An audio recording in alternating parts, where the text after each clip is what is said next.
Hello, winners, and welcome to Two for the Win with your hosts, Nick and Will. We are going to talk today about some emotional triggers at work, how to recognize, regulate, and reframe those triggers. And should be an interesting topic. We'll see. Maybe it elicits some emotions from our winners, our listeners. We shall see. But before we get into it, please be sure to subscribe, share, and follow Two for the Win on your favorite platform. And want to give a shout out to nickmenard.com and the 1% Push, as well as his Amazon best-selling book, Mindset is My Degree. Thank you, Nick Menard. You're welcome. Hello, winners, and I will. Hello, Manic Monday. And Nick is a year older. Last week.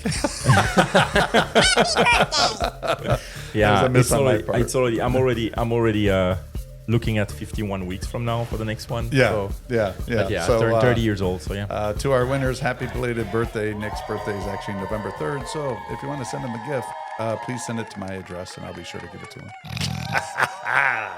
Maybe. No. All right. Anyway, what were we talking about? Emotional triggers. I see. I just started one. I know. I'm the worst for that. So Will came to me earlier and said, Nick, I think we should talk about this. So I'm always like, sure, we're going to talk about it. Here I told him, I will tell the audience, listen to what I'm saying and do the opposite, because I tend to not be the best at this because I'm very emotional when I care. I that's the way I see it. I care a lot. Yeah. But yeah, it's gonna be an interesting episode. Yeah, and there are many occasions where having the emotion is what you want. So this will be a good one to chat through, but I'm looking forward to it. But before we get into that topic, shall we do our favorite segment? Quotes and quips. All right, here we go. Which one did I decide on this? Oh, yeah. So this quote, I am going to butcher this person's name, so bear with me. Mavis Mazhura, who is a behavioral strategist. Mavis, thank you for the quote. If you want to come on the podcast, let us know. But the quote from Mavis is, emotions can get in the way or get you on the way. So thoughts on that quote? For me, it can go a different way, this quote. The first thing that came to my mind when I heard it was the way you act on some feelings that you have or sensation that you have when a news comes in dictates how you can handle it the best. So I mean by that, if, for example, you hear something that you're not happy about at work, you can think first very negative, and then it's going to be very hard for you to turn that into something positive. Or you can do what you should be doing, what I'm struggling doing, is take a step back, think about the actual challenge that's coming, think about the why it's coming that way. And if you are very negative about it, think about why this could potentially be positive, or in what way this could be positive. And hopefully you find something in that bucket. And but the most important is not to react immediately. It's like to take your time to analyze it, and then come back after you slept on it, and come back the day after with like a fresh perspective. And if it's still shitty, well, too bad for you. But don't try to not have your emotion take over from the start, because maybe there are some things that you don't even see or think that may be good for it. But I'm struggling with that. I don't know how long ago it was now, but we did that episode on different leadership styles, right? Mm-hmm. So here's an example of where you probably won't be as effective if you're adding too much emotion, is if you're in the coaching style and you're asking questions and the light's not coming on with the person who you're asking, and you get frustrated and it shows on your face, and then they may clam up, and then it just makes your job harder. So try to be poker faced and just ask the questions and ask clarifying questions and stuff like that, but try not to the non-verbal. Yeah. Watch the non-verbal. Here's a positive way where you'd want to use emotion is, can you imagine if someone came up to you and said, Nick, great job today. You really knocked it out of the park. Keep up the good work. I mean, you're like, sweet goodness. That's AI. Does that person have a pulse? Versus, Nick, you did a great job today. Well done. You knocked it out of the park. Very different. So that's a positive use of emotion, right? Where you can build up through genuine enthusiastic response. So anyway, I thought about that when I read the quote, but Absolutely. I can't wait to see the monk. I love doing this. All right, next one we had. So Nick picked this one, and I love it. Unfortunately, there's no way we can give credit to the author is unknown, so I'll give credit to Nick Menard. So maybe we'll put that in ChatGTP, and it'll show up for you now. Just type it in there. Cook the books. All right. Anyway, the quip is your ego is not your amigo. I think we already touched on that in different episodes, but it's always important to bring that back and to have some refresher for our winners. But ego is the worst thing that you can follow in life. I mean, not business and only in life. The problem is very hard because the ego, it's a big part of you, what you create in your head and in your day-to-day habit. You follow what you create. And it's very hard to go against your ego or to put your ego to sleep. Mm-hmm. And I urge people, if you feel like your ego is taking over, take a step back. And that's something that I'm better at it than I used to, but it's something that it's very hard when you have like a very clear vision about what the situation, whatever situation is.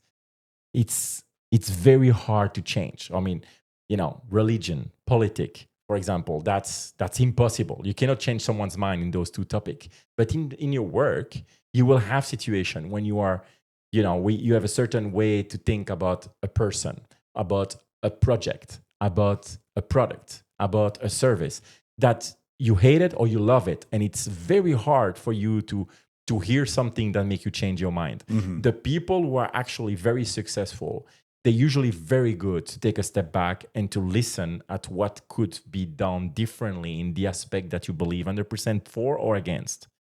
When it's in the middle, that's where the ego will rarely come in between because you don't have a real opinion. Mm-hmm. But when the opinion is very strong, one way or another, that's where your ego is actually the one taking over. And like I said, there are situations that it's almost impossible to change. But if you think more broadly, definitely when you are a leader and have a team, a large team or small team, have the patience to listen to what people tell you. And definitely if you have more than one who think differently than you, then maybe there is something in there that you can adapt to have a better communication, a better situation, to the better coaching session and things like that. So ego, not your amigo. Love it. Ego is not the amigo. That is for sure. I think the other things I was thinking about when we had that quip, we've worked with people, and I think we've alluded to some of these folks in the past where they project themselves as needing to be the smartest person in the room. And personally, I could care less. In fact, I get a little more nervous if I feel like I'm the smartest person in the room. Wrong room. Like, yeah, exactly. But I think, or they kind of manipulate things so it goes the way they think it should go, but it's not really based objectively. It's manipulated. And I think one of the things that I've used in business that has helped suppress my ego at times is really being committed to making a quality decision, not implementing my decision. So like getting feedback from others, being open to alternative possibilities, tweaks, or maybe sharp right or left turns. But it's more about, can we make a decision that's really going to elevate things? Or am I going to be more concerned about implementing my decision and maybe it's not the best decision and it causes underperformance or some other adverse impact than not? And I found that has kept me grounded more often than not since I've bought into that. Yeah, and again, we talked about it during one of the episodes months ago. The power of feedback, Mm. and when you use the power of feedback when you unsure or to confirm a decision you take or to maybe go against something that you're thinking, the power of feedback is huge, and that's why you are the average of the 5 people you spend the most time with. So when I need to have to take a very important decision, I like to consult a couple of people around me, but I know who, and you are one of them, because I want to hear, okay, am I doing the right thing here, or is it something wrong? The last one was literally about the publication of my second book. So yeah, newsflash, it's gonna be a second book coming up soon. Woohoo! And that's definitely those kind of decision I want to see. Okay, am I choosing the right publishing company, and here's why, yes or not, and then I hear it and then I decide. Mhm. Again, I don't let anyone decide for me, but it's important that I hear from people that I respect their business acumen or whatever. So importance to people you surround yourself and who you listen to, because don't listen to a broke ass person to take a decision about business. Like if you Right. want to have a crazy fun wild weekends, listen to them. But if you want to have a business decision, listen to people that you want to emulate and you want to copy. And that's something Yeah. that's very important. I know people probably roll their eyes or laughing right now, like you will, Yeah. but you No, would be it's true. surprised the amount of Yeah. time people are listening to the wrong people that you don't want their life, but you listen to their way to think. I mean, that's mind blowing. And it's the same in business. You Oh will yeah. have people that you respect more than others. I mean, you respect everybody, but you respect some people, business acumen more than others. Well, ask feedback from those people. Don't ask feedback to only the people you like, but ask the feedback to people that are doing things that you wish you could do or that you want to emulate. Oh yeah. No, 100%. I'm laughing because I hear stories from others and they talk about, well, so and so said this about this thing, and it's like, why are you listening to that Yeah, person? that's exactly why you need to go the opposite direction. Yeah. And I think the other thing also, um, if you're in leadership or you aspire to be in leadership, be liberal with giving credit to others for their ideas versus not giving them credit or trying to take the credit for that.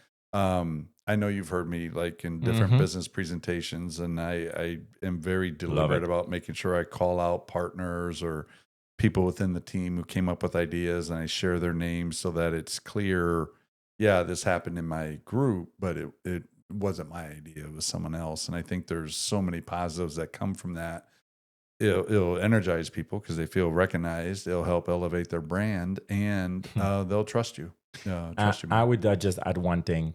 You do not elevate your brand by taking other people's idea and make them your own. All the opposite. You will build your brand so much more by giving credit that people that are working with you, reporting to you, partners. That's by doing so that you build your brand, because people will trust, believe, and want to work better for you because they know that you support their growth. And I think the problem that we hear a lot is that, and again, I was in a company before where we needed to do presentations in front of 100 leaders every 3 months, and you hear the same 90% of people who literally keep praising what they're doing to the global vice president, and you know that it's impossible that they came up with this. And then I hear people like you, who are never taking credit pretty much or anything, but people have a lot better, a higher value than the others, because they know that will always give credit when credit is due. And I think that's so much more valuable than to try to give the credit to yourself or anything. In leadership, you should never give credit to yourself. At the Right. end of the day, the numbers speak for themselves. Yep. So let the numbers, let the results speak for themselves, and don't try to implement your other people's idea into your own. And that's something I'm very vocal about it, and you can feel it. I know. We got an emotional trigger with that one, so it's good. It's good. Yeah, it's like the concept leaders eat last, right? Like, yeah, give credit to your people, especially obviously do credit. So when we think about emotional triggers at work, it actually is a good segue. You kind of did this because I've had situations where I did have an idea, somebody else took credit for it in a setting with people with a higher title, and in my youth, that would really get me going and get me upset. One of the things that I learned, I read this somewhere. I wish I could remember where it was. I'd obviously source it, but it was something to the effect of what to say when you hear somebody present something as their idea when it was actually yours. And I've tried this a couple times, and it has worked actually in an interesting way. So, like, let's say you had this idea about something, and then you hear somebody in a presentation say the idea and taking credit for it. And if it's a meeting where you can have some level of interactivity, they recommend saying, so and so, I'm so glad you brought up the idea that we implemented, and that we first tried, and then we saw the successes we're getting in scale. So it's kind of interesting. So you don't pivot to an I, because you don't want to completely shame the person up there in front, because especially if that person is their boss and they could impact things. But you take the ownership, but in a we fashion, which I have done twice, and it did work. Like the person kind of knew what I was doing, but I didn't have any backlash, because I didn't shame them in front of the broader audience. No, I mean, it's very true, and yeah, that's important. Give credit to who is credit's due, and you will be way better off. Definitely way better off. So yeah. Yeah, so I think, not to get all like couch psychologist on this, but there's various emotional triggers. I think many of them derive from things like ego. We talked about that in the quip, fear, insecurity, pride, and it can actually make leadership less effective and destroy trust within the team. So one of the things I think is, and we've talked about this in the past, is having the self-reflection, right? Like if you feel the emotion starting to bubble up, acknowledge it. Like, don't suppress it, because it's obviously trying to tell you something, right?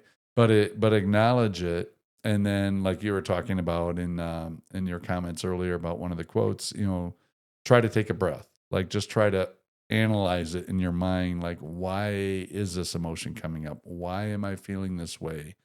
What is it trying to tell me? And it's almost like you're being a doctor and you're trying to diagnose some things. And it's, again, this stuff is easier said than done, but try different things like this and practice it and see, see what kind of works. But I think taking that internal pause and maybe a diagnosing approach can work sometimes to mitigate it. And an idea that I want to throw up there, if people are really struggling about this, what is more, what brings more emotion than sport for majority of people? If you try to get better at this, and I will follow my own advice, when you are watching your team playing and you get frustrated, try certain methods to make yourself feel less frustrated, and your emotion, keep your emotion in, not because it matters, because it's sport, but because it's a good exercise that when it comes to business, you will do the exercise actually in one of the most intense feeling emotional situation, which is when your team are playing. Mm-hmm. So I remember myself a month ago now when the Yankees play game 1 against the Red Sox, and Boone, Lord of Mighty, like he literally like wanted us to lose game 1 by changing the rotation, by putting the players he should put in out, by changing the pitcher in the wrong time, and we lost the game. I literally was furious, and I was by myself home. I literally jumped out of my seat. I was screaming at the screen and stuff like that. Reflecting. And you posted social media. I posted on social media. Yeah. I was all over. Yeah. Well, that would have been, a good exercise for me at that time to say, okay, what can I do to change this? And to just, it's sport. Nobody cares, but to do the exercise. So try to do that with your team. If you can do that with your sport team, you can do against anything, because it's probably the biggest emotion that you can have is watching sports. Yeah, if you're a sports fan, I totally agree. I mean, obviously, we talk about it, and we certainly joke on Fanatic Fridays about my homerism with the Packers and stuff. And it's funny, because that is the area that I would say I have definitely not mastered emotional regulation. It's the one thing, and I've actually thought about it quite a bit. Like, why am I so passionate about it and feel so defensive about it. And I did have some ideas, and it ties into this because I think, when you self-reflect and somebody's saying something and it's triggering you, or you're reading something and it's triggering you, it's usually uh, in situations it's attacking a belief or a principle or something that you have as far as your identity or something like that. So, like with the Packers, for instance. I thought about this like 5-6 years ago because the Packers have some of the craziest playoff losses. It just drives me bonkers. But anyway, I was like, okay, I grew up in Wisconsin on the border, right in between Milwaukee and Chicago. Chicago, big city, right? Third largest city in the U.S. Wisconsin are all a bunch of backwards farmers. That was kind of their attitude, even though where are they always going every summer to spend their summers? In Wisconsin. But you had that small town versus big city thing.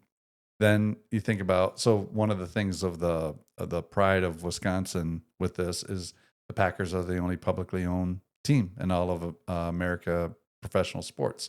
So it's a team of the people, and it's on our identity, and we don't have an owner, and we have a leadership committee, but and all this stuff. And then, of course, it was when I was growing up, the Packers were horrible.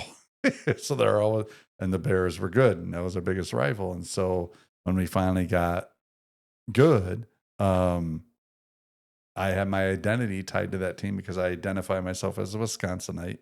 We had certain terms that we use for Illinois people that I won't repeat on this podcast.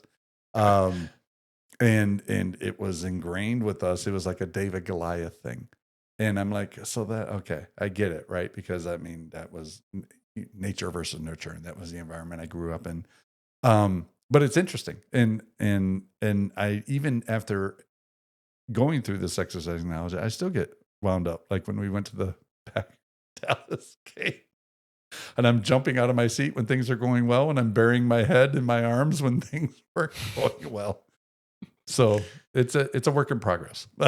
Yeah, but just to say that it's a good exercise. If you struggle and you want to get better at it, it's harder to do it in a public setting at work. It's easier to do it at home alone or with your friends about sport. But I still believe that we need those time to actually let it go, so there's nothing better than sports. So it's maybe not the best idea, but it's, if it works like that, you can make it anything work. So, and emotion are like you said, are not always wrong, are not always bad. And people that work with you and know that you are emotional, they usually will take it like he's passionate or he wants the best for his team, and he don't believe that this is gonna improve the situation with his team or things like that. So, but the people who don't have that sentiment will take it as this person is unable to have a conversation. And I think that's where also the people around you are very important. So to understand what to do and what not to do and why, because it can literally like jeopardize your job or the growth within your organization. So emotion are very important to understand them, to be able to control them kind of. And if you cannot, sometimes it's not bad to say, like, can you give me a day? I need to just take that off. Mm-hmm. And then you hang up the phone or the MS Team, WebEx, whatever you're using, and scream. Mm-hmm.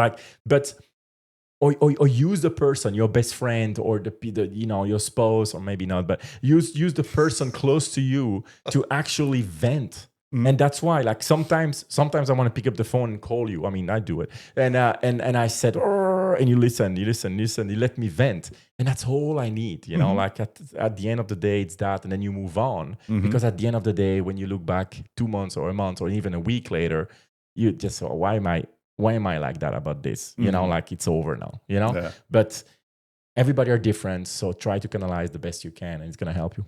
Yeah, I really view emotions more as signals, if you think of them as traffic lights or traffic signs or whatever, right? Because again, if you're reacting to something like somebody is challenging you, or maybe you're feeling like you're being excluded or not being appreciated or disrespected, right? You have that action. It's your interpretation of the action, and it's causing an emotional trigger. Why is that person's opinion or disrespect or whatever that important that you feel threatened or hurt by it. And it's a useful exercise to do, because I think there's some people, when you talk about locus of control, there's an internal locus of control and an external. Internal locus of control, people feel like they are in charge of their destiny. External locus of control believe that fate is their destiny, that they are just victims to fate or to circumstance or the external environment. And I think if you're somebody who tends to have an external locus of control, you probably get emotionally triggered more often, because it puts the power into the external environment instead of keeping the power from within. So a way to kind of bring back that control and having more of an internal locus of control, is a self-reflection, is asking the questions, and then one of the and not judging yourself for the emotions. Like, we're emotive beings, so set the judgment stuff aside, but ask the question, why? Why does this matter? Why is it making me feel this way? What is it really attacking at my core? Again, belief, principle, value, whatever, identity.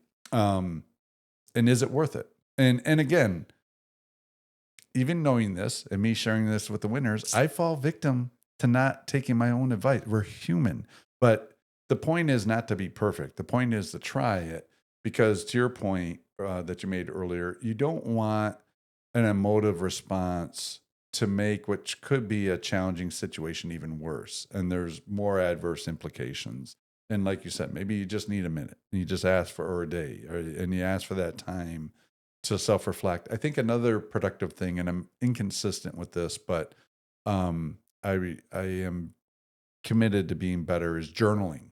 Like sometimes writing it out, and when you write it out, it's doing a different part of your brain, and it could help you see it in a different way that helps you manage it better, or take a different approach with it. So try journaling as well. And I would say on the flip side, because I know we've been talking a lot about like emotional triggers that are adverse triggers, but there's positive triggers, like you're saying about the example about recognition. Sometimes negative emotions can be a positive trigger. What do I mean by that? I actually get more motivated when people tell me I can't do something or they don't believe in me than when they support me.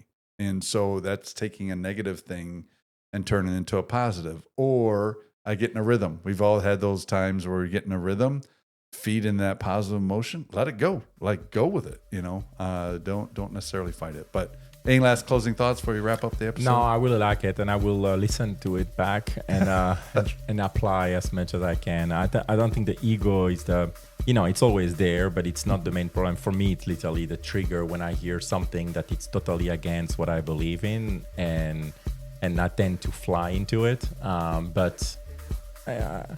It's human, and there are ways to get better, and that's what we try to convey to you and for ourselves as well. Yeah, and one of my more quippy comments, I know you've heard it, and I said it like when I'm in a meeting that I'm just like, oh my gosh. I always say like, oh, I'm glad I'm not in a 4-story window.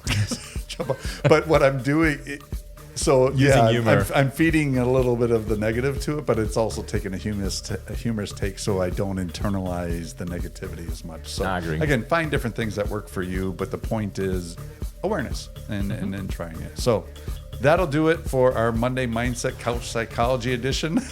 This one. But hopefully you enjoyed it and found some nuggets of knowledge. Again, please be sure to subscribe, share, and follow 2 for the Win on your favorite platform. Thanks again to nickmenard.com and the 1% Push and his Amazon best-selling book, Mindset is My Degree, for sponsoring today's episode. That'll do it today, winners. Hopefully we didn't emotionally trigger you too much, and we will see you next week. Be well. Bye, winners.